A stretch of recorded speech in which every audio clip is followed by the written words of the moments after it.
Добро вечер на сите присутни на Bookstar фестивалот во Скопје.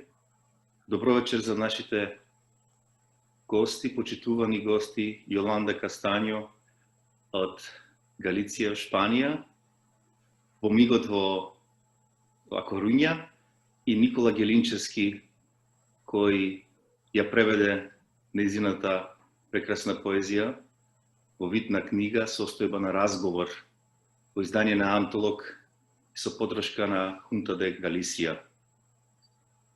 Ќе се обидеме вечера да ја зачуваме таа Сосtojba на разговор, да патуваме помеѓу јазиците, идентитетите, именувањата, сеќавањата. Good evening, Yolanda. Добро вечер. That's nice. Добро вечер, Nikola. Hello to both of you. I was looking forward to this conversation. It's always nice to talk to people like you, and I have very high expectations from this conversation. Let's see where it takes us. Yes, it's a journey. I think it's let's say a conversation of distance that. But this distance means to lead us to the beginning of the word. Let's start with introducing our wonderful guest this night, Yolanda Castaño, a good friend of mine for many years. And I'm so happy to hear her in Macedonian, thanks to Nikola. Yolanda Castaño е родена во Сантјаго де Компостела, Галиција, Шпанија, 1977 година.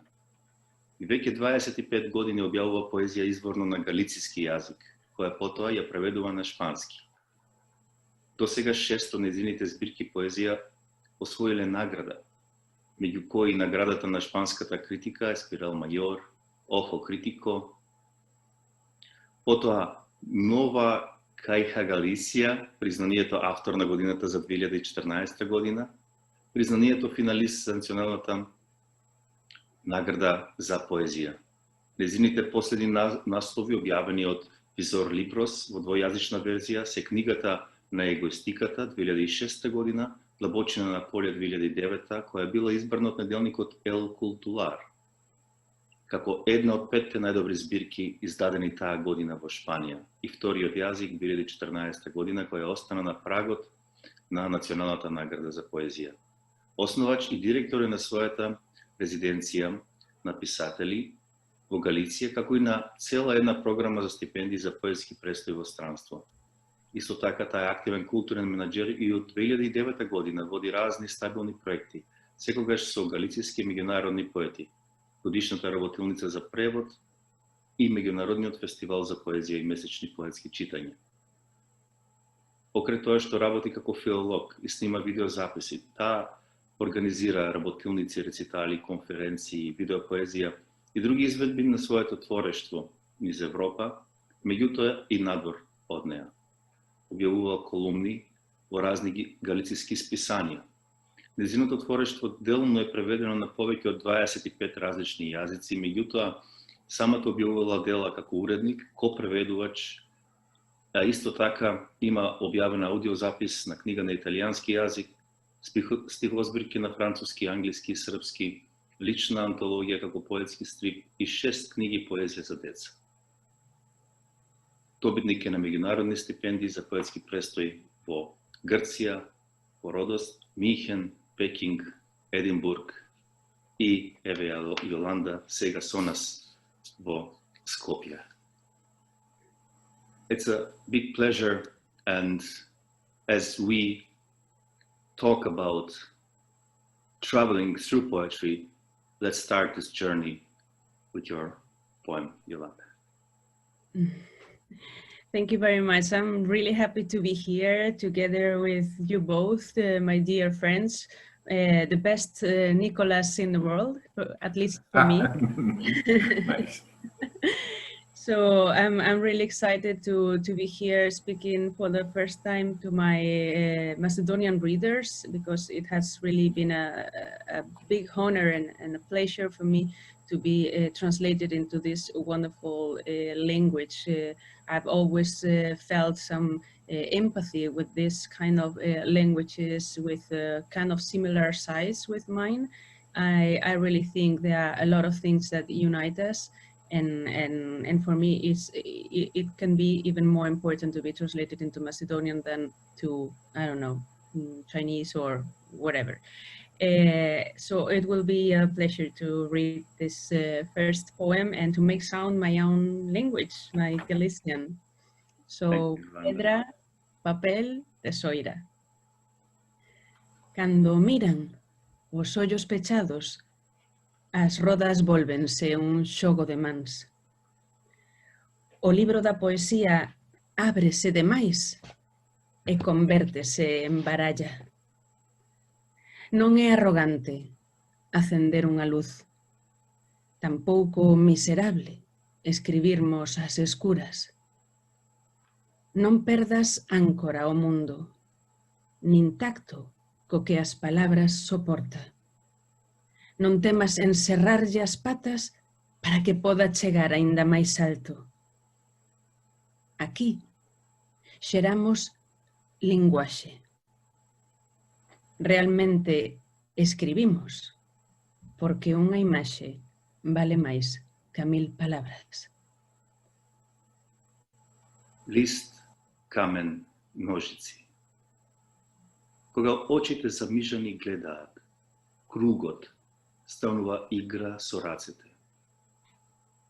Книгата на поезијата се отвора прешироко и се претвора во шпил карти.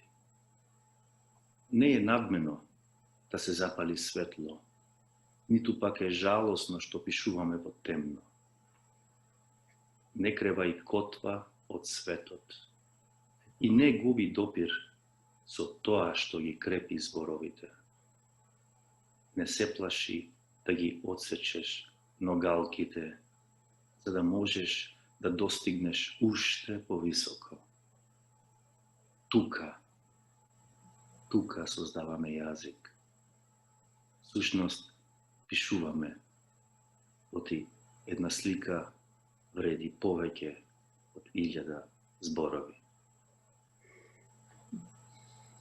It sounds so beautiful in your language.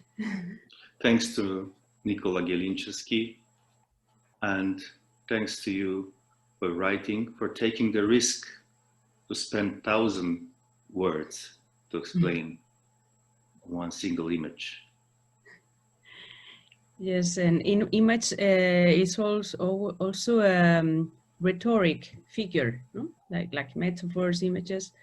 And that's what I think about poetry, that with our images, our kind of poetic images can worth 1,000 words. I mean, poetry is a transcendent language. It can go beyond the ordinary language.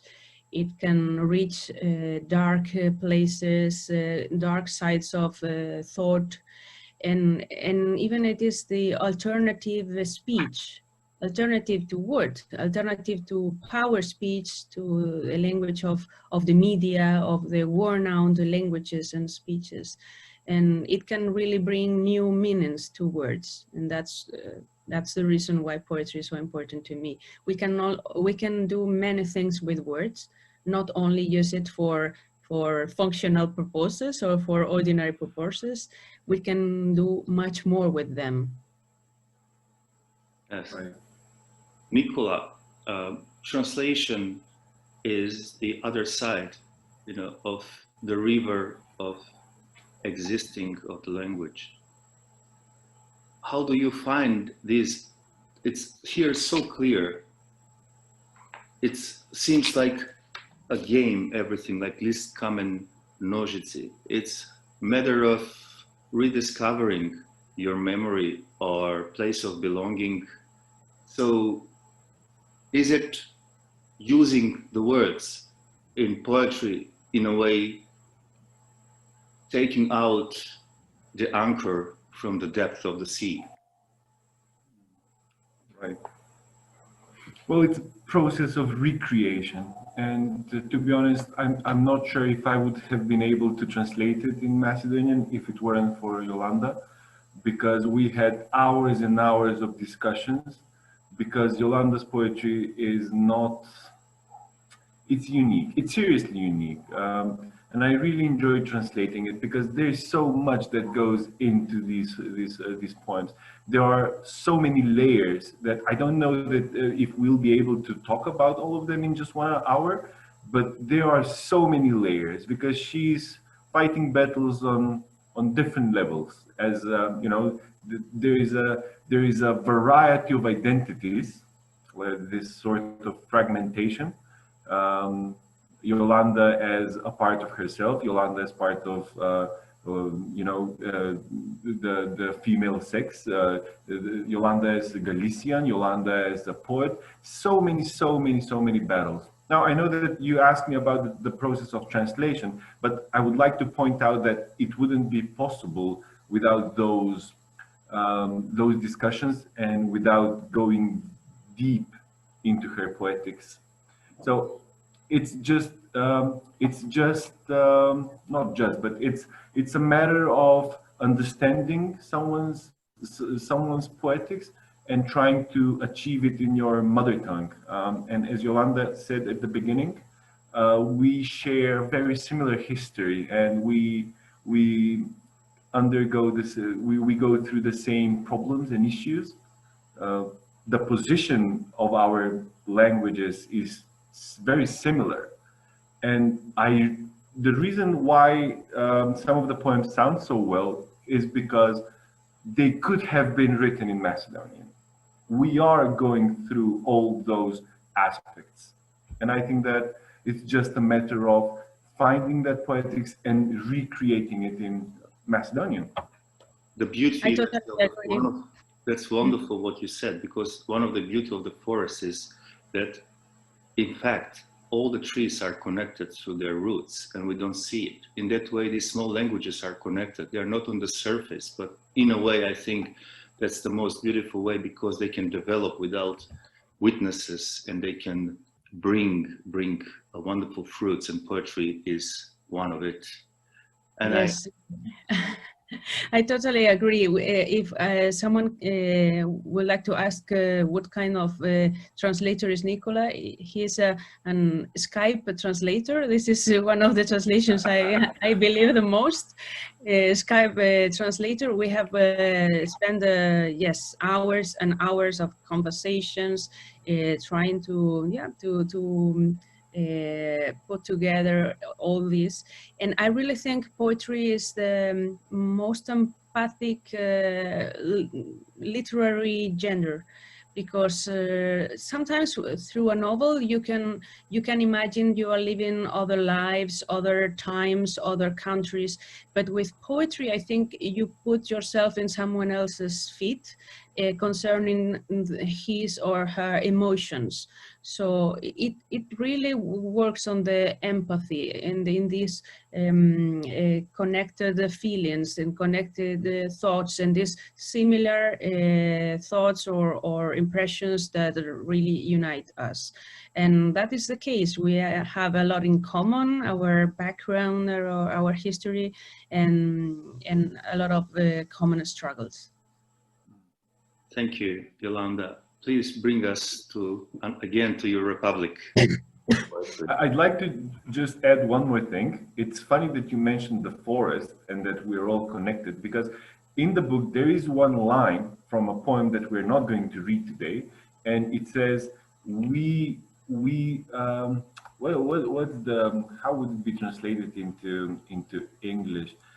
It goes something like, we spread roots transformed into language, or turned into language. So our languages are the roots, and they combine. It's a nice image. It's the best way to preserve the words. In fact, the languages are the most preserved on islands, or of course in archaeology, and usually the well-preserved objects are covered with the earth for ages. And we do hope that this kind of underground connection will bring many roots through time. And as we all agree here, one of these beauties of this secret language, these secret languages, is poetry. We have met, the three of us, in different places, especially in Macedonia, of course. We all travel thanks to literature. Lately, much less, of course, because of these lockdowns. But I would like to dedicate the next poem to my dear For the Focus, second-hand For the Focus, because it brings me here and there all around the Galician geography, especially with my poetry. In the end, of course, this is kind of, I don't know, something about a lifestyle, something that talks about a lifestyle that we chose one day. My dear Nikola, Madjirov and me, for example, among others, is a kind of alternative way of life. We lost a lot, we win a lot as well. So we made our decision, but it's more than a lifestyle. So I dedicate to my For the Focus this metrophobia. Ao fondo da paisaxe, a chuvia esvaece as nubes cun borrón. Esta folla de ruta milita na xograresca. Xa teño gana de partir e o meu coche é un soldado. Non vas oindo chifrar o seu cargamento sensible. As estradas comarcais parecen cadernos pautados. Gustaríame sucar os montes cun poema lombo como aos viaxantes. O meu coche unha bala prateada con ritmo en vez de pólvora e eu digolle, vamos! Xuntos atravesamos vales, barrios de funcionarios.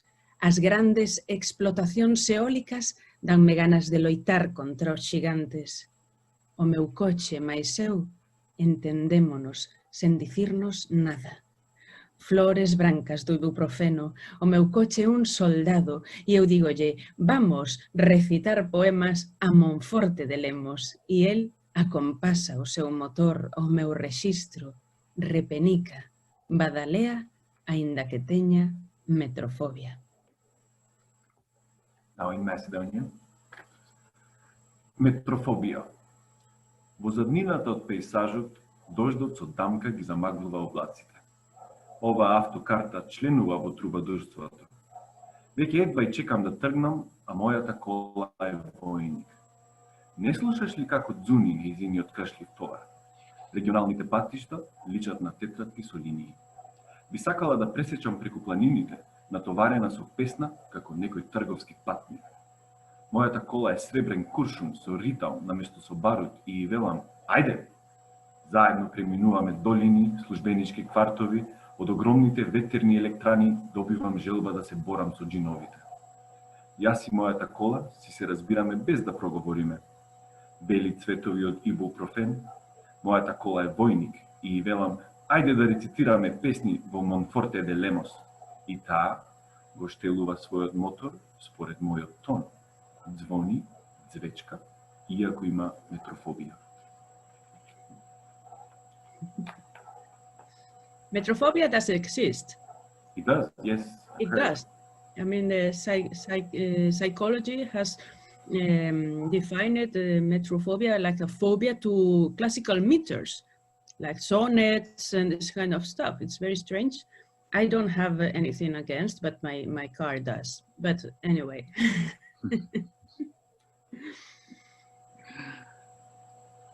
So now we're going to continue with another poem. Yes. Right, and the title is, I think it's very indicative of what we just talked about. We talked about our languages as being in a subordinate position to different positions of power, right?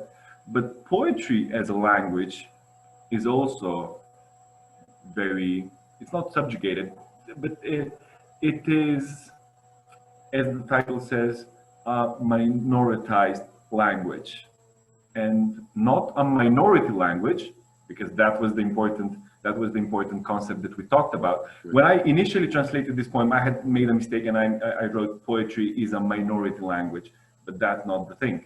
The title is minoritized, right? Yes. Yes, this is a concept from linguistics and sociolinguistics and this kind of stuff. So not everybody knows about this concept. But I would like to mention an anecdote before reading this poem that can be quite revealing. Once I remember, we were in a round table in a poetry festival, and my dear Nikola Madjirov was there, and me too, and also some poet from Estonia, and another couple of poets from other parts of Europe. And it was a round table, and we were supposed to speak about our poetics and also to read some poems. We read some poems, and then it was time for some talk, some debate, but there was not too much time. So there was time only for one question per each. So our interviewer thought about an important question to each of us. So she addressed Nikola, and she asked something connected with his absolutely fabulous poetic. Then the Estonian poet was asked about some other issue important connected with her poetic. Then the other poet, and when it was time for me, she asked me, how is this thing about writing in such a minority language? That was the question she decided to ask. What is this about writing in Galician, a minority language? And I thought, but you ask it for Nikola first, whose language is spoken by 1 million people. Then you ask the Estonian poet, 2 million? Okay, sorry. Good. Then the Estonian poet, whose language is spoken by 1 million people, more or less, and so on. So, well, my language is spoken by, okay, not many people, but little bit more than Estonian and Macedonian.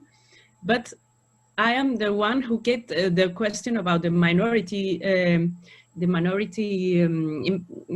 condition of my language.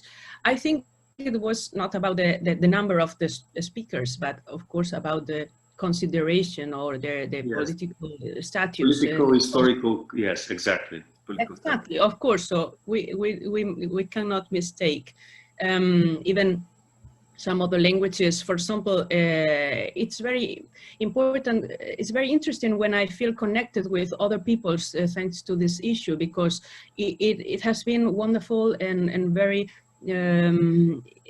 moving and touching to feel connected with Macedonians, as Nikola is saying. But also I felt something similar when I traveled to India, and I saw how readers were understanding what I was talking about when they were speakers of Malayalam or speakers of Marathi or Bengali or Punjabi languages, having to live together with Hindi and English and all that.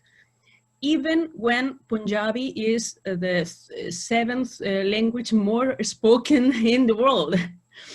But it doesn't matter that they are, I don't know, 70 million people or something like that, or huge numbers of, much higher numbers, excuse me. But it's a matter of political status of the languages, of course. So, but in the end, that's poetry. That's another language that is not a power language. Again, it's not in the first position. That's what I think about.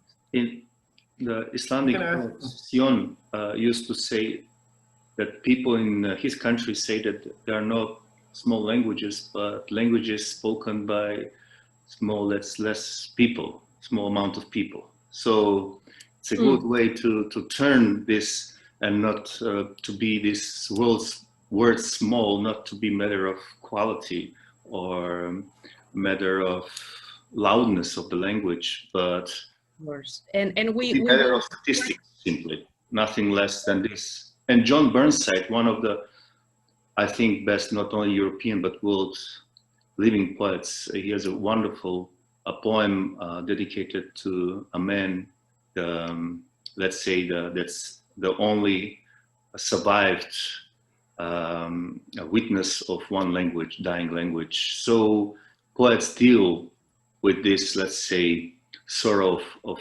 vanishing very much in their poetry, and they turn into, in a way, they turn themselves into living museums or dynamic museums of languages.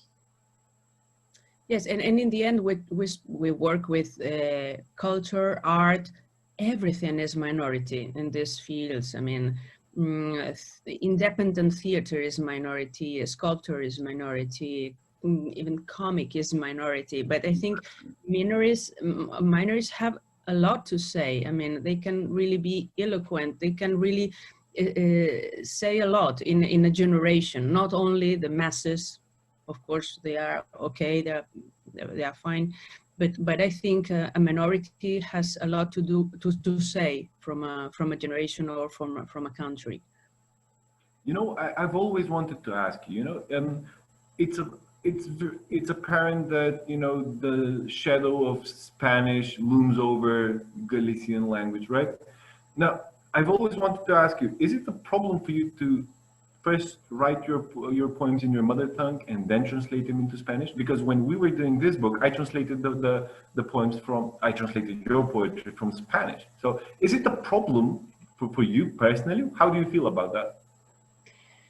Not that much for me, because for me, I love translation, and I really think probably, as we have heard before, probably the language of Europe is translation itself. I really love translation, and I really believe in translation, and I think it can be a bridge which connects us with the rest of the world, with other people. And there's nothing wrong in it. I don't think these things of traduttore, traditore, and this kind of, I don't trust on it at all. So I don't have any problem in translating myself into Spanish. That is a language that I have a decent comment on it. And of course, it's a wonderful language that connects me with a huge world and all that. And it's a privilege. As many languages we can talk, of course, that's a wonderful fortune. I must admit that for some people here, it could be a small problem sometimes if they are really, really deeply committed in a political struggle and all that. You could eventually find people that would reject to be translated into Spanish because they will understand it as a colonialist thing or something like that, and they will rather be translated into some other language, but not precisely into Spanish. But this is a minority because, of course, they always put on a balance, and they must admit that languages are wonderful and translation enriches us. Thank you, Yolanda. Okay, so we will read this. A poesía é unha lingua minorizada. Thank you. Comezaría polo espesor, a súa acidez, o seu pH. Camiña igual ca unha muller, entre a masacre do invisible e o campo de concentración da visibilidade. Ladra estilo e final, unha ética hospitalaria.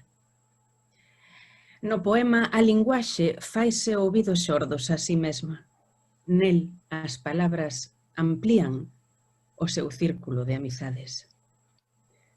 Hai que masturbar o abecedario ata que balbuza cousas aparentemente inconexas. Caixa de cambios da fala, Hacenos doutra orde. O sorriso do mosquito dentro da pedra de ámbar. Non se trata de que non comprendas árabe. Non entendes poesía.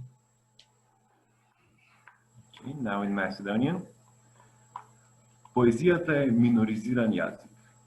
Би почнала со нејзината густина, со киселоста, со пеха вредноста. Чекори исто како жена, меѓу масакрот на невидливото и концентрацијниот камп на видливоста. Излајува стил и стремеш, гостопримлива епика. Во песната, јазикот наидува на своите глуви уши. Во неа зборовите го прошируваат својот круг на пријатели. Азбуката мора да се мастурбира, дури да избрбори нешта навидум неповрзани. Менувач за брзине на говорот, гестикулации од друг ред, насмевката на комарецот во килибарот. Не дека не разбираш арапски, не разбираш поезија.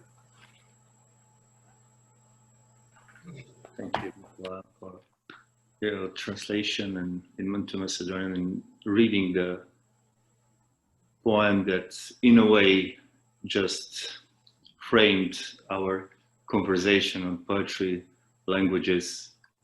And do you think yourself that language can be also a weapon, aside of being a bridge? For both of you. Is that a question for me or for Yolanda? For both.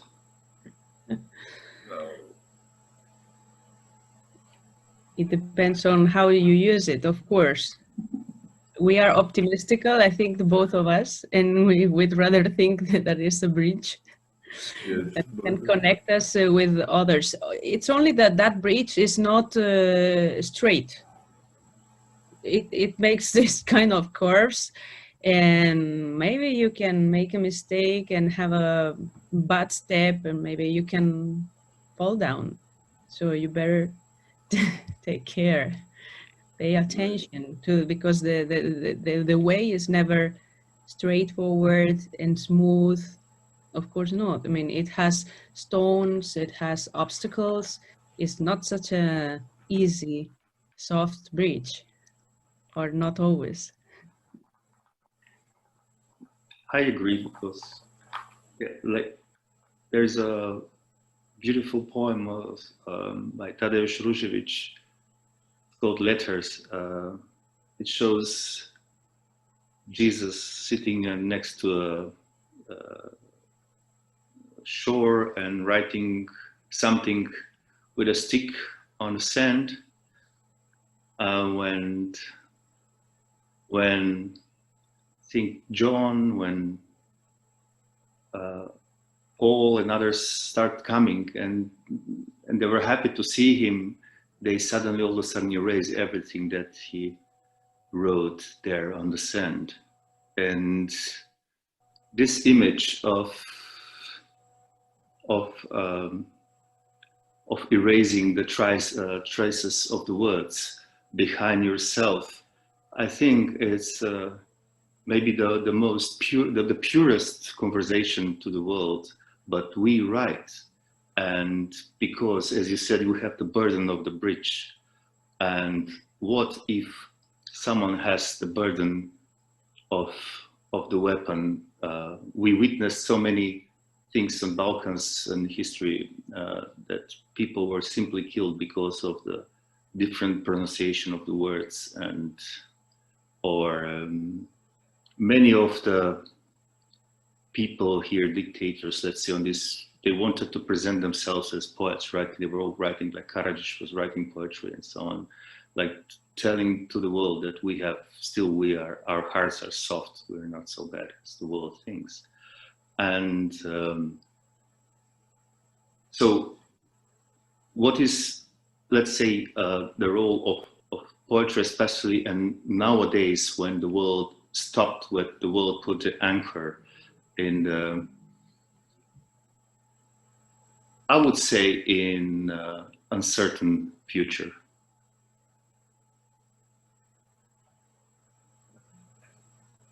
Nikola, answer.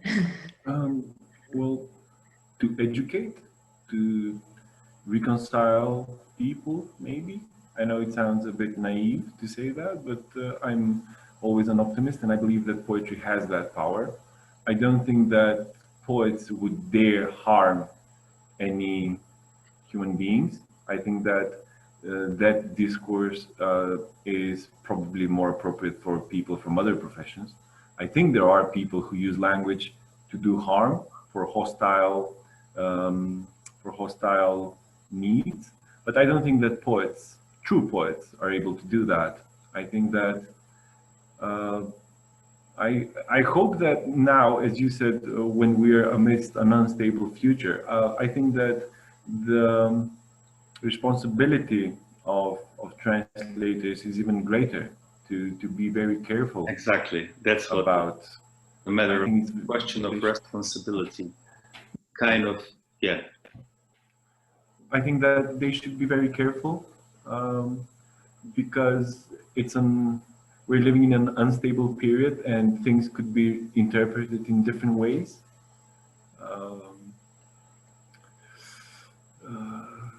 I don't know. Responsibility mostly. I think that it's up to poets and artists to shape the future in a way. Great. Yeah, to rebuild. It's not an escape. Usually they say, very often we say that literature is escape from reality. But as you said, it's kind of rebuilding. It is, probably. Bringing new meanings to words, and of course we totally know that renaming the world we can recreate in, because even beyond poetry, even in more ordinary communication, we have checked that things have no visibility until we make them visible. And I can, for example, I can put the example of feminism, for example. I mean, there were so many things that were not just existing, or they were not visible because they were not mentioned just for that. And we, and for example, feminism is working. For example, here I can remember they talk about domestic violence 15 years ago. Then they move on. Gender violence. Now they are speaking of just machismo. So through all these renamings, we are working on the reality and building reality and trying to change things for a better world. So all thing is already checked and confirmed on, and of course in poetry is the same or even more. Sometimes it's even scary because how things can be, let's say, by naming them, they can even, you define the future of the things. I mean, Dead Sea is dying, unfortunately. Wow, so we are foreseeing things like Yolanda, what you said, the poet. What you said now is perfect for the poems that are following, the poems that I will ask you to read, because it's about naming also, especially the third one that you read in this section. Please start with the next 3 poems, and Nikola will read the Macedonian version. Okay, so I will read this poem that is titled "Non hai orde mais tirana que a orde alfabética". Yes. A brancura dos seus campos é toda unha metonimia. Sepáranse as narrativas nesta historia sanguenta. Solución inestable. Era metacrilato. O zapatiño de cristal que encaixa perfectamente. E foi así que chegou unha guerra apadriñando os códigos, e foi un camiño aínda máis infernal que a bioloxía. As palabras labregas sachando as súas ringleiras e a nobreza de Castela asediando o diccionario. Esa velaíña durará só 2 noites como o nome dunha muller, persiste só 2 xeracións.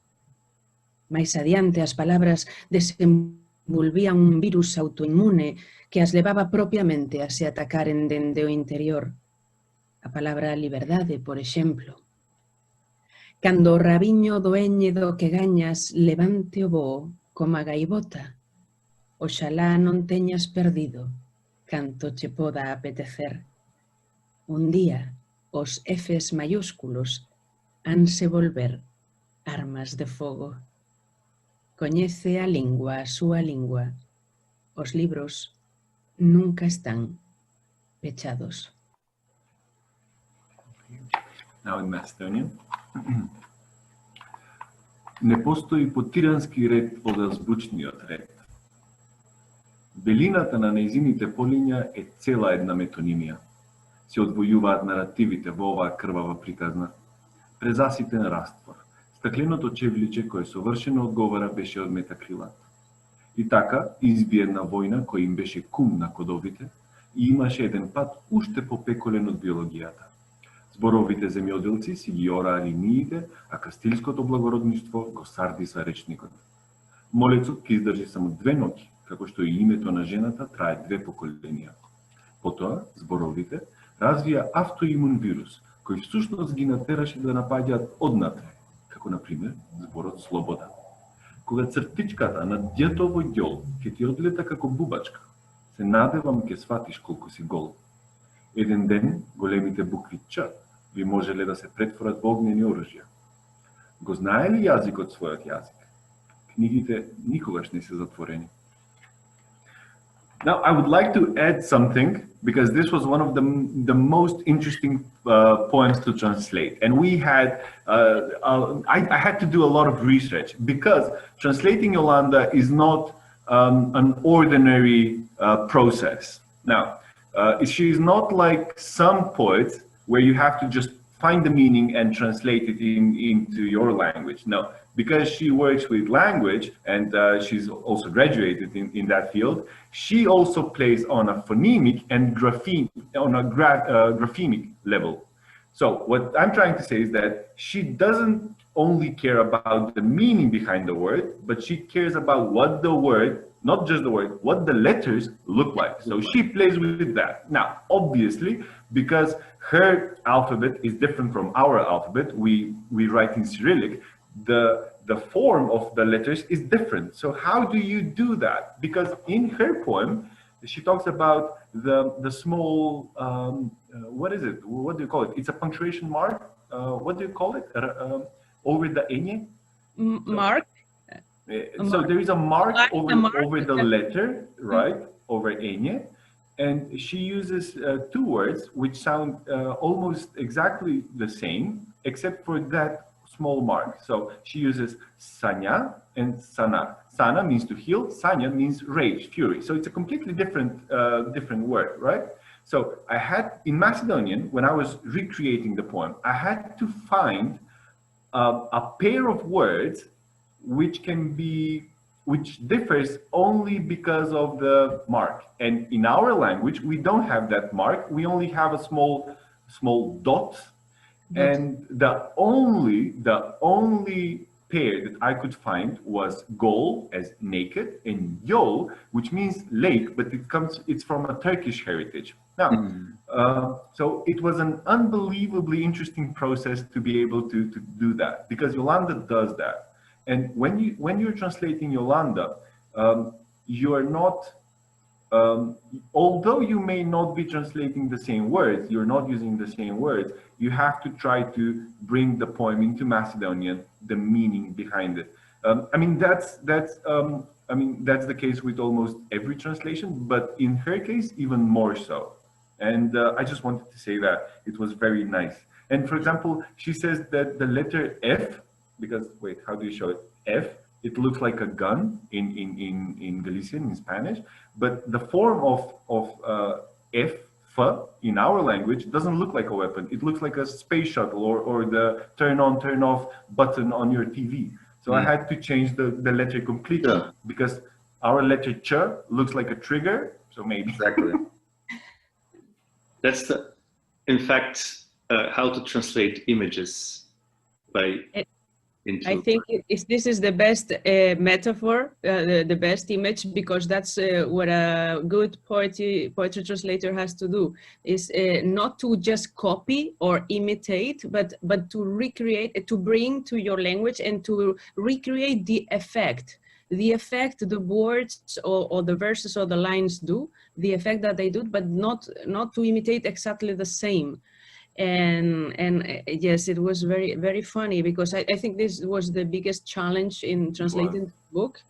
As you can imagine, it was a big challenge also to all the translators, and every translator had to do something different. For example, the French translator converted an S into an L by pulling the line of the S, and it converted it, it turned an L in of course a new word, and the English converted British into British, saying that it's not the same, and the difference is you and I. Right. Interesting. Yes, you and I. The only difference between British and British is you and I. It was also a brilliant joke. But in the end, it's always, as I said before, what is poetry? Poetry is something that you can do with words. But what can you do with words? Only ordinary language? No. Words are not useful just for ordinary messages, ordinary language. Words can be used for much more, and for producing new meanings and all that. But why not? Of course, we can. Words can also suggest much more, not only in their sound, but also through their aspect, their graphic aspect or form. Yes, we deal with archetypes. In fact, we bring back the letter from the sound, from the meaning. We bring it back to the image, to the picture.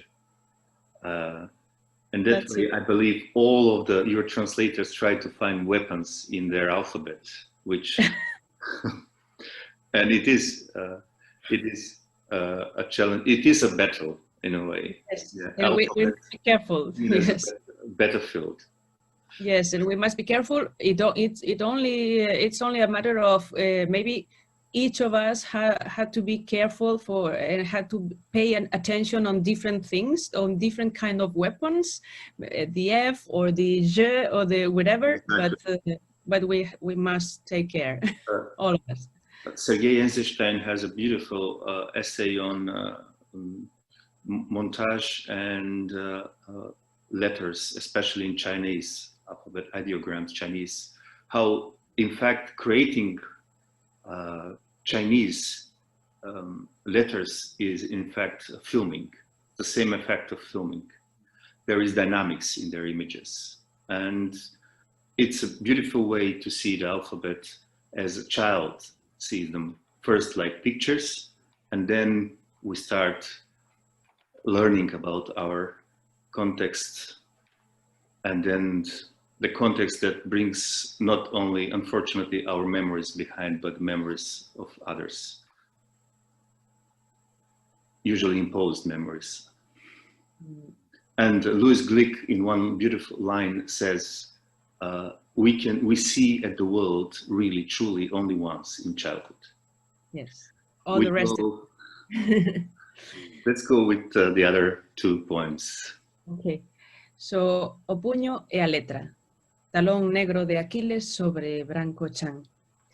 Como un lapsus lingue, un murmurio revelado. Cada vez que escribo unha das palabras desta folla, algo se deita ao meu carón e introduce os seus dedos no meu sexo. Estúpida deslinguada en diferido, tamén a pel se corta co máis feble papel e sae sangue. Un minuto pendular, un alarido, unha férula de descarga. A ti o que te salva é que non sabes o que dis. Se todo ese sol encontra un día unha fisgua pola que escapa, pequena Xoana de Arco en diferido, non haberá escalar nin dende dentro da fogueira. atravesa unha porta, faite un buraco na lingua, leña para esta pía de beleza e desmemoria. Se coñecese o que estou a escribir neste momento, guindaría inmediatamente o chan este bolígrafo se soubese a clase de monstro que teño entre as miñas mans. Calaría. Тежината и зборот. Црната ахилова пета врз бел пот. Како во изустен лапсус откриена гласина. Кога и да напишам некој збор на овој лист, нешто легнува до мене и ги става прстите во мојот полов орган. Реприза од глупачка со поган јазик и кожата може да се пресече со најтенката хартија и да протече крв. Еден миг, ко клатно, еден крик, еден штитник за заби. Тоа што тебе те спасува е што не знаеш што зборуваш. Ама сета таа светлина еден ден ќе најде пукнатина низ која ќе излезе. Малечка Јоанке Орлеанке, ти не ќе замолкнеш ни таму во огнот. Помини низ некоја врата, во устата направи си дупка, куп дрва за оваа клада од убавина и заборавеност. Да го препознаев тоа што го пишувам во овој миг, веднаш би го фрлила пенкалото напод. Да знаев што сорта е чудовиштево што го држам в раце, ќе замолкнев. This was also very fun to translate because one of Yolanda's ways to make translators' life difficult is to take fixed phrases and to break them down into images. And this is very important. I'd like to say this. For example, the title of the poem, Puño y Letra, in Spanish, de su puño y letra means that someone did it with his own hand, in his own handwriting, for example, right? Because puño means fist and letra means letters. Now, when you take it as granted, as a fixed phrase, it has lost its meaning. It doesn't mean anything. It's the same as in Macedonian. The option that I chose was, we say, if someone says something harsh, we say, oh, he said a harsh word, or he said a heavy word. I mean, that would be the literal translation. But if you break them apart and you take the word to be independent and you take the heavy feeling about it on the other side, you break it apart into two different concepts and it works perfectly. And you do that in so many of your poems. And I think that the Macedonian readers will be able to find the fixed phrases that they've known to be used in a different way. You give them a different life. Now, I have a question for this poem. Is it okay? Now, of course. Now, obviously, this poem has to do with the burden of writing and the burden of having that talent to write. And at the end, you finish with, if I knew what kind of a monster I was holding, I would just keep quiet. Would you? Well, I was meaning that sometimes it's scaring what poetry can bring or can say. So, because very often you don't really understand your poems after some time. So as Nikola was now saying, like this, poetry can somehow foresee reality, or like the dead sea is dying. I was this was very interesting, and I really believe in this. Actually, I was on the spot. I was reading this thing about Joan of Arc. I mean, addressing myself as a small Joan of Arc, and I must say, this summer I had an accident and I burned myself. So, and I was again oh my God. So sometimes you don't properly understand what your poetry is saying until sometime later, and what poetry can say can be really scary. So that's why I'm quite scared. I don't think I will quit it. But I will take care. To live with the monsters. We all live with our monsters inside, with our internal shadows. That's it. So one has and to. this beautiful now poem about naming things we want to hear, because we Sure. spend lots of time talking about the magic of naming.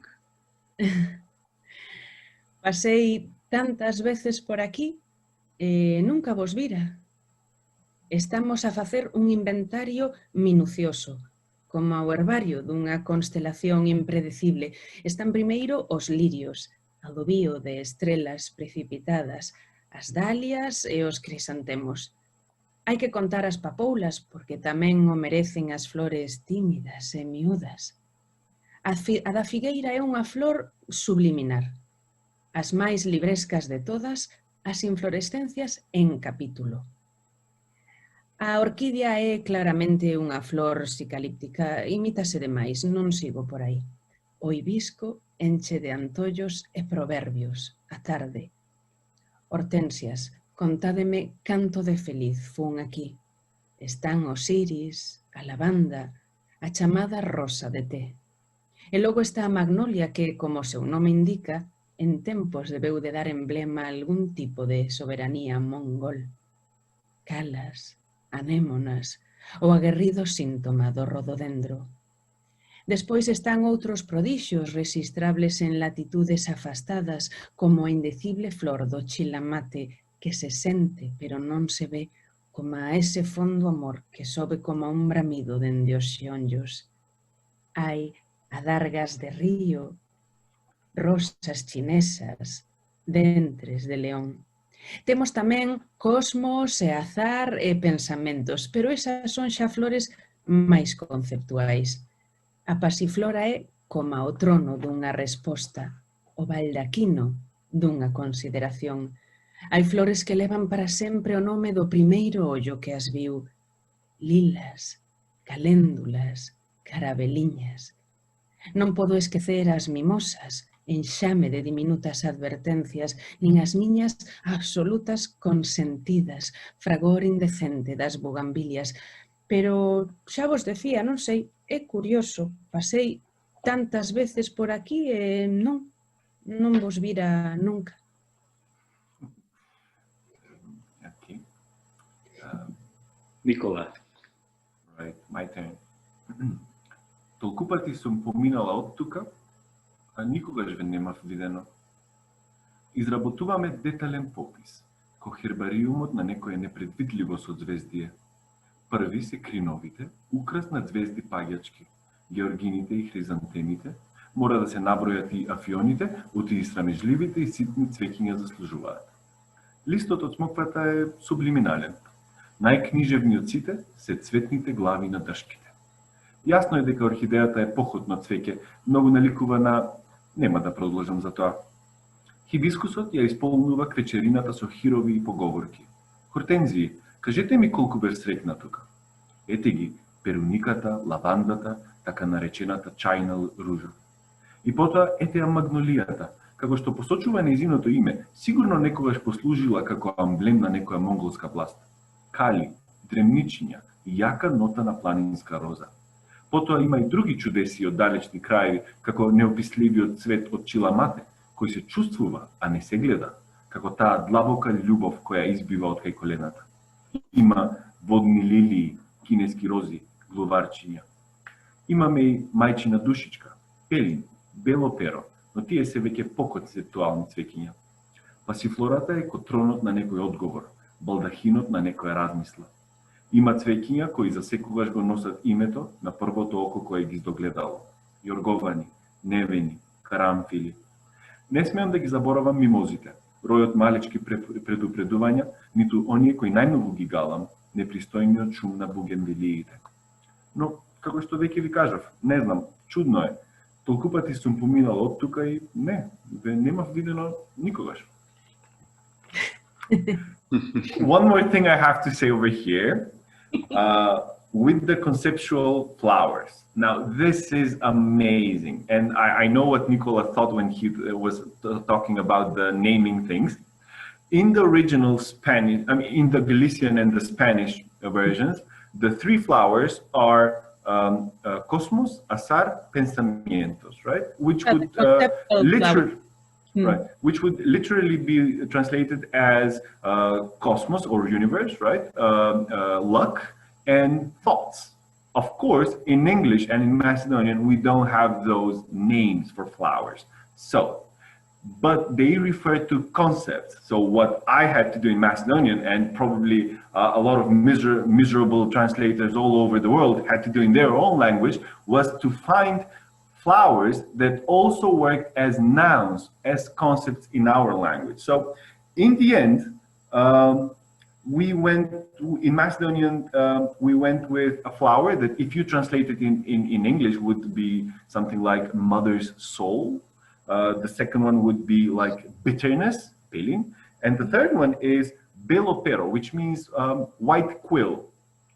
White quill. Now, obviously, if a person was seen as a white quill, obviously that person would be a poet, right?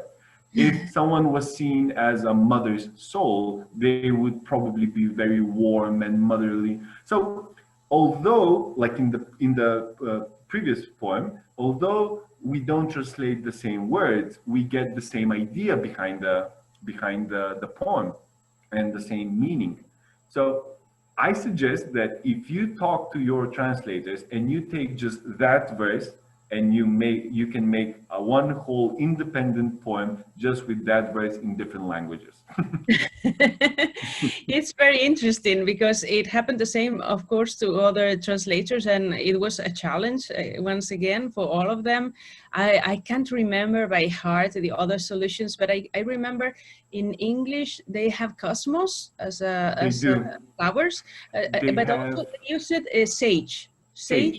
Because it can also be sage works as a noun, like a wise man, like a scholar. That's it. Right. And impatience, I think. Yes. Impatience, right. Patience. Right. So very conceptual, the three of them. But again, it's the same. So I really think translating poetry is recreating the effect, the kind of relationship, the kind of relation behind, and the effect that you want to create, to build, but not only imitating or copying. Yeah. It is, yes. Before we go to the third, to the last, I think, poems read tonight, because we are running slowly out of time, which is not so bad to be out of time.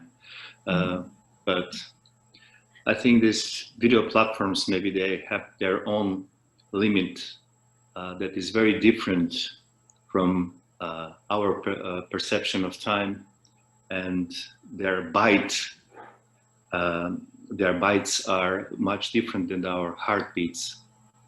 So I would like to tell you, in certain moment when you name things, usually we always name our best friends, how we perceive them, our beloved persons, how we look at them, and flowers as well. Is it matter of, in a way, our projection into their color, in their light, or they define us, the things that we are looking at them, the color, I think their position in nature or in our life define us. We talk about our identity to the identity towards the identity outside of us. I think both directions are working, no? In both directions. Anyway, about this last poem, I would like to say that it's also like a trampolin, because for me the most important thing in the poem is not the center of the poem, but the margins, and that is like this in other aspects of life. I think sometimes margins are very vivid or meaningful. And in this poem, I was maybe more interested in what it was said in the margins. Like I was I was passing by here, I never saw you before, because we are sometimes very absent-minded or very focused on our own world and our own architectures of ashes, and we don't pay attention to those who are standing by our side. Sometimes maybe you can think in social groups, or you can think in specific persons or something like that. And sometimes we are building these herbariums and not paying attention to what's more important. And the Estonian composer Arvo Pärt used to say that while composing, the thing is that in each blade of grass, you have to see a flower. And it's, in a way, connected to, again, I would say, when we project our internal world, put it outside, in the air, on the grass. Nikola, what do you think, how did you deal with the translation of poetry, about the meta poetry? There are so many poems like that in this book, meta poetry. Well, Ars Poetics of Yolanda. Tell me a little bit about the Ars Poetics of Yolanda. How do you perceive it? Well, take it into another language. Will it become a meta language in a way? I'm not a critic, so everything I say will be an understatement. But I can just tell you what I feel, what I think. It's based on your feeling, of course. Sometimes when you read meta poetry, it's a bit boring. It sounds very technical. It sounds a bit slow, I would say. But in Yolanda's case, you don't really notice it until you go deeper, right? Because it works independently. It has a life on its own, although it is connected to poetry. There's one wonderful poem that we don't have time to read, about princes riding horses, and they search for metaphors.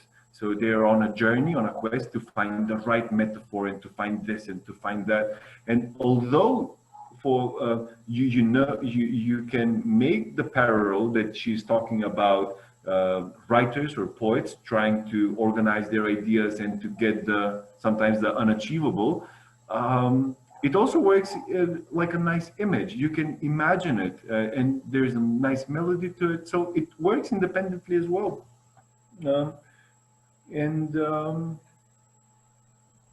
Yes, it is. I think that I didn't have a lot of problem with translating that concept. The biggest problems that arose while translating this book was adapting to the cultural context. That was the biggest problem. For example, in the poem that I just mentioned, there is a thing called bios bardos, which is a completely Galician thing. So and I had never heard about it before translating that poem. So when I was doing research, I found that bios bardos is actually a practical joke. So when children go camping, the older children send the younger children to go and catch bios bardos, and it's a creature that doesn't exist. So it's a wild goose chase, right? So in that poem where she's talking about these riders trying to find bios bardos, it's like not translators. I mean, in my case, it's translators, but in Yolanda's case, it's writers or poets trying to find something that they need, but it doesn't exist. It's forever unattainable. You can't achieve it, and it's wonderful. Now, when we are talking about bios bardos, because it doesn't exist in our language, I had to find a way. I had to find something similar, and I had a lot of options there, but all of them, we have a lot of phrases to say that something is never going to happen. And there are wonderful phrases which are very powerful images. Like, for example, when what do we say? we say there's like a holiday, but it doesn't exist. So when are we going to do that? On that holiday, but it doesn't exist. So it's very similar. But in this case, there is a folk story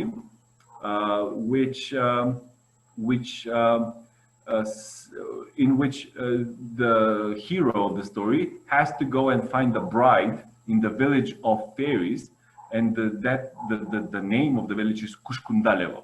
Now, it sounds funny, but it's even funnier when you read it, and it gives a very humorous tone to the whole thing. So I decided, although it was spot on, it was exactly what I was supposed to do. I deliberately didn't do it because it was giving this humorous tone, and I didn't think it fit in the poem. So I had to, in a way, describe. Like I had to go with the paraphrase. They have to go to the village of the fairies, but it was a deliberate option, right? To translate something that doesn't exist. Right, yes. It's very poetic. That's what we do. Exactly. Right. Exactly. Okay. Let's start with the poems, The Winner Takes It All, and with the last 3 poems. Please, Yolanda. Thank you. The Winner Takes It All, a musa non leva un peso. Cando o ceo cobre a capota e a noite suborna o día, saen do escuro as estrelas con zapatiños de bicetiple. Todo o que queda na punta da lingua molla a saliva, coa que digo este verso. Tubérculo, iceberg, un corpo extraño na ostra, as súas feces estruman todas as miñas fragas. Todo, canto poida dicirche, diríacho só na lingua que non entendas. Un corpo cavernoso enche os seus motores, dosifica o seu canto en estilo indirecto. A miña lingua madriña o rubor destes poemas só para que nunca poidas lelos ti. A lingua festerra, un toxo raspando a gorxa, o máis correudo dos 8 tentáculos fervendo, unha tarxeta de memoria na que non colla un alfinete, o figo meloso que se come só porque non podreza. A miña lingua é unha coroza, no medio de Manhattan, un soportal de pedra por aquí non pasa ningún río, unha quipá que medra e oscurece sobre as cabezas, o dedo dunha deus negra, sinalándonos dende o alto. A miña lingua é o herexe, emulado por un mártir, o lugar do teu corpo ao que lle tes medo. Pequena, deslinguada en diferido, fun guardar a man e agora redobro a aposta. Mira este as con as, onde poño a boca, poño a bala, as palabras convulsas, estas palabras remotas, as que nunca haberás ler, orbitais porque son miñas, como miña esta cousa, miña, como miña esta lingua, miña. The winner takes it all. Музата останува безскршен денар. Кога небото го заклопува капакот и ноќта го подкупува денот, од темнината излегуваат звездите со чевлички на хористка.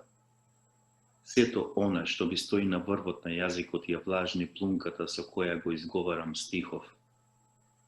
Израсток, санта мраз, туѓото тело во школката, нивниот измет ги ѓубри сите мои пасишта. Се, што би можела да ти речам, би ти го кажала на јазикот што не го разбираш. Тело полно пештери си ги полни моторите и прераскражано ја дозира својата песна. Мојот јазик е кум на руменилото во овие песни, само за да не можеш никогаш да ги прочиташ ти. Мојот финистерски јазик, жолтевка што го гребе грлото, најжилавиот од 8 зобријани пипала. Мемориска картичка во која нема место игла да падне, медената смоква што се јаде само за да не скапе. Мојот јазик, ко сламена наметка во центарот на Манхетен, камена колонада, каде ниједна река не поминува, кипа која темне и расте врз нивните глави, прстот на црна божица вперен во нас од озгора. Мојот јазик, ретикот во кој се преправа некој маченик, тоа место на твоето тело од кое се плашиш. Реприза од малечката писна уста, ќе ја задржев раката, но сега одам на се или ништо. Види каков аз, штом отворам уста, не промашувам. Тие грчовити зборови, тие далечни зборови, тие кои никогаш не ќе ги прочиташ, орбитални се, оти се мои. Мое ова, мое, како што е мој овој јазик, мој. Thank you. Thank you. Thank you. Yes, these elements, these identity elements, Exactly. connected with the language, of course, because language can be many things. It's of course the bridge that connects us with the world and with the others, but it is also many other things, like something that define us, and yeah, there is a lot in it. Let's say that these last 3 poems were really poems on identity. And we go with the second and then the third. I'd just like to say something else. Since we were talking about the relationship between Galician and Macedonian at the beginning and ultimately the similar identity, I was tempted to make changes there as a translator. For example, the image, I think it's, we can focus on one image in the whole poem, the korosa. Korosa is a Galician traditional cloak made out of straw. And the image is of the cloak made from straw in the center of Manhattan. Like the size and not beauty, what's the word? But simplicity in a way, right? This part over here is the korosa is very simple, but it's homely, it's authentic, and you have this monster of urban area. So when I was translating that, I was tempted to change korosa with a traditional Macedonian folk costume, or something that would be very clear for a Macedonian reader. They would get it immediately if I wrote it. But I didn't know if I was allowed to, if I had the right to do that, because in a way, if I did that, I would steal your poem in a way, because ultimately that poem is about Galician culture, not Macedonian culture. Right? But I was tempted. I wanted to show that. That was one of the things that I encountered. Yeah, it will be very interesting, and of course it will bring it to your world. But I can see your point. It is such a so Galician a poem that you didn't want to delete it. Right. Delete that part. Interesting. Okay, so since we are going approaching the end, I will share with you a bread of celebration, since I feel so grateful and happy to have had this conversation. It will be a pan de celebración. It's an unfair world. O mundo é un hotel sen mostrador de recepción, o donde a elocuencia non é un ben comunitario. Non se repartiron así nin os pans, nin os peixes, por estribor a carne e por babor as espiñas. Ides perder a cabeza e chovenvos sombreiros, os ricos terán cartos, os pobres terán fillos. Eu sei dun pan que partiría en anacos que fosen minúsculos e durase para os restos. Se unha faragulla pode ocuparlle a boca a alguén, se pode saciar, se tal vez destrabala. Como botes salvavidas na gloria do Titanic, soutos de peites para quen está calvo. Urbi et orbi da retórica nin está, nin se espera.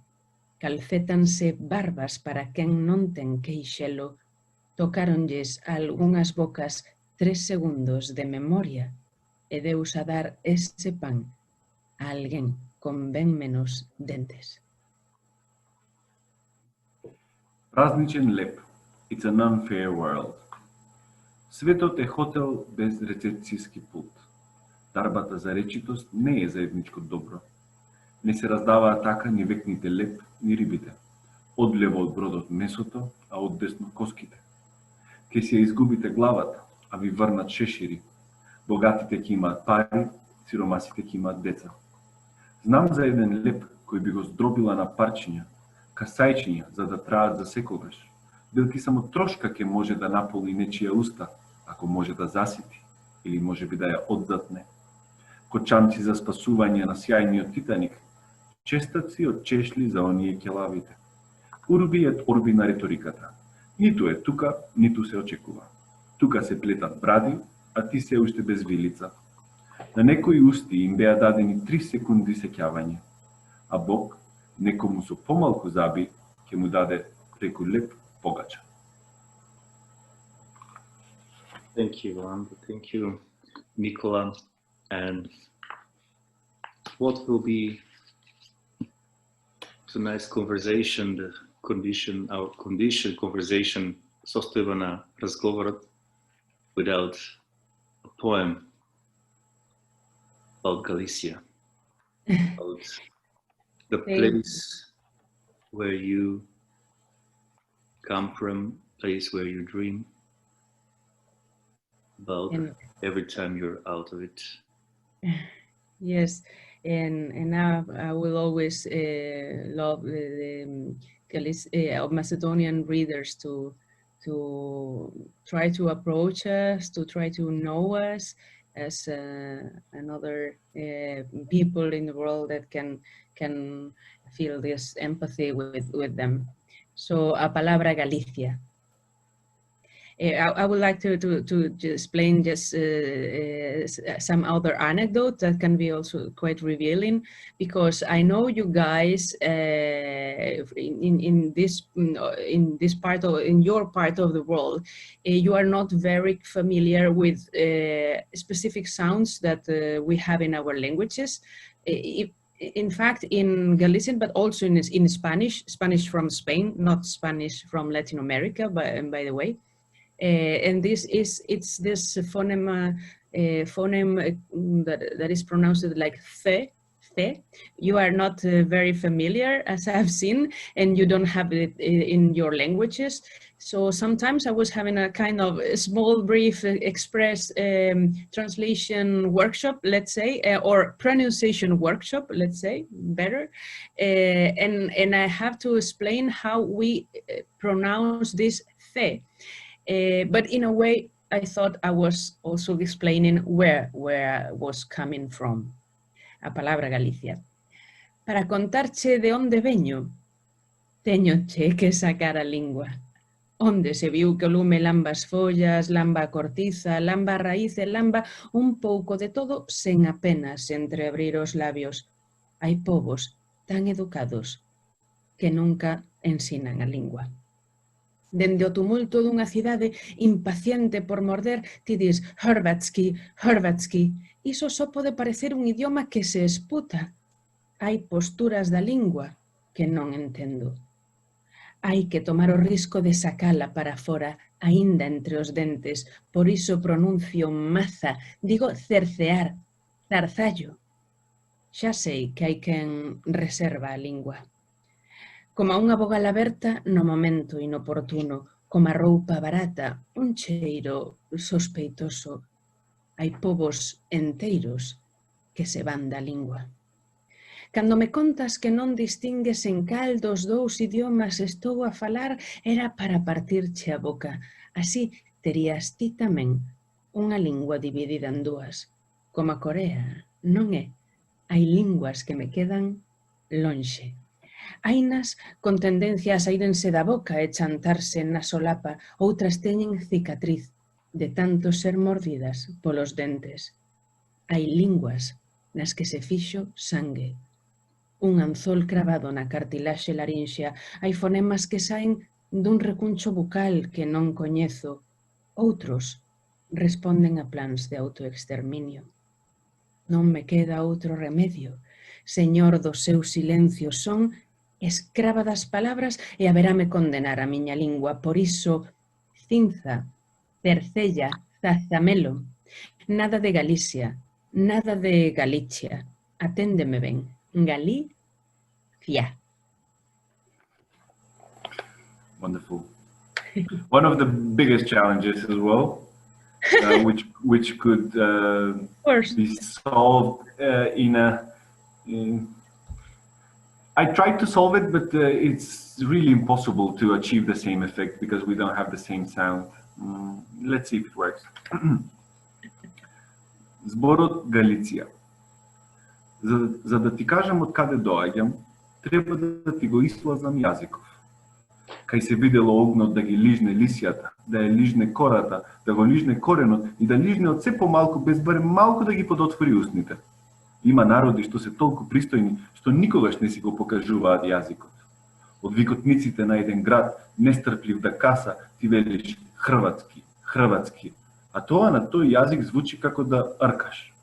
Има положби на јазикот кои не ги разбирам. Мора да го преземеме ризикот да го извадиме надвор, меѓу забите. Затоа, на нашки изговорам, боздоган, велам, одсекување, пелтек. Веќе знам дека има и такви што си го чуваат јазикот, како отворена самогласка во незгоден момент, како ефтина облека, како сумнителна смрдеа. Има цели народи на кои јазикот им е побрз од умот. Кога ми велиш дека не разликуваш на кој од двата јазици зборувам, ми доаѓа да ти ја раскинам устата. Така и ти би имал еден јазик поделен на две, како Кореја, така? Има јазици што ми се далечни. Има и такви со намера да излезат од устата и да се закачат на реверот. Некои други имаат лузни, од што се толку испогризани од забите. Има јазици што прокрвариле. Јадица закачена во раскавицата од гркланот. Има фонеми што излегуваат од некое непознато катче во устата. Некои други ги следат плановите за самоистребување. Немам друг избор. Господару на твоите тишини, јас сум робинка на зборовите и мојот јазик ќе мора да ме осуди. Затоа, пепел, морска звезда, гугање, нити Галисија, нити Галичија, внимавај добро. Галиција. Guys, this was like an oxymoron. As the sun were going down here, your words and our conversation was bringing light to me. Thank you, Yolanda, for bringing the lights of your poetry, language to us. Thank you, Nikola, for participation in this, I would say, wonderful conversation ova Sostojba na razgovor. Thank you, Yolanda, for writing, and please go on. Nikola, bring us more from Spanish, English poetry into Macedonian. And greetings to Galicia. Galicia. Very well done, my friend. Thank you to both of you. I enjoyed the conversation. Thanks to the Junta de Galicia for supporting this book, and thanks for our publisher Antolog and Žarko for making this possible, not just for us, but the whole festival. I think that we are in a period where we desperately need events like that. So thank you very much. I would like to say exactly the same. Thank you to all of you. Thank you to both of you, and thank you for bringing me this gift that to be translated into Macedonian, to have this wonderful book that we have in Macedonian with this beautiful cover by the Yolanda Castaño, Galician painter, and with the lovely translation by Nikola. Thank you very much to both of you for your wonderful conversation. I enjoyed a lot. Thank you again, Antolog and Bookstar. И ви благодарам на сите кои на некој начин духот на видеото пак ќе го декодирате по емоција.